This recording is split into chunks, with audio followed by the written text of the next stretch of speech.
Hi everyone! So, welcome po sa aking YouTube channel at sa mga first time po na visitor sa aking YouTube channel, please tap the subscribe and bell button para ma-notify ka sa lahat ng videos na gagawin ko. Okay, so if you want to avail the franchise or paano ka magkaroon ng home-based online ticketing business. So, kung gusto mong malaman or karagdagang information, so you can direct message me again sa aking Facebook account, Jaisa May Cavazos Vildosola, or nasa link ko po or nasa description para po makapag-usap po tayo. So, sa mga nandito, pag once naka-avail na tayo na system po natin, so meron ka ng home-based airline ticketing business natin.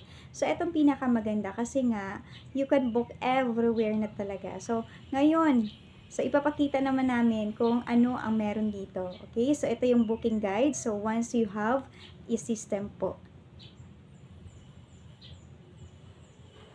Kamusta mga ka-Unified? Excited na ba kayo sa inyong pinaka-hinihintay na travel? Sa pamamagitan ng Unified app, maaari kang mag-book ng iyong flight na mas mabilis at madali, mapadomestic man yan o international. Narito ang simpleng gabay kung paano. Una, mag-sign in gamit ang iyong username at password. Importante na fully verified ang inyong account sa pamamagitan ng KYC. Pangalawa, mag-scroll hanggang sa pinakababa at doon may kita ang travel and tours. Pagka-click ng may icon, mapupunta kayo sa services offered na options. Meron kayong may kita na search flight, markup at issue ticket. Kung first time ka ka-Unified, kailangan nakaset muna ang iyong markup. Ngayon, ka-Unified, mag-try na tayo mag-search ng ating flight. I-click nyo tong search flight at mapupunta kayo sa page namin. Pakibasa ng maigi ang note na lalabas sa inyong screen. Piliin kung one-way or round-trip ang gusto nyong ticket. Pagkatapos, i-click ang select origin at piliin ang Manila. Sunod, mamili ng kung anong bansa ang gusto or planong puntahan. Mamili ng araw kung kailan aalis at babalik. Ilagay kung ilan ang magbibiyahe sa total of passengers.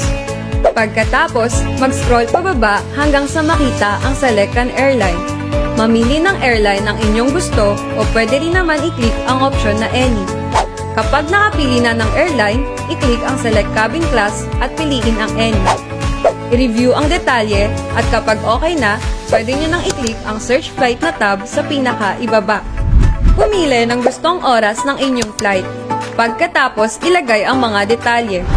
I-review ang mga nilagay na detalye at kapag tama ang lahat ng impormasyon, pindutin na ang proceed button. Ilagay ang inyong detalye, first name, last name, at birthday. Kapag may bagahe naman, ilagay kung ilang kilo ang bagahe na kailangan nyo papunta at pabalik. Pagtapos na sagutan, i-click ang next na button para ma-review ang inyong detalye. Kapag okay na sa inyo, pindutin sa pinakababa ang proceed at i-input ang contact number, email address, pati ang iyong address. Pagkatapos, i-click ang save. May magpo-pop up na detalye at i-review ito. Pagkatapos, i-click ang proceed to payment.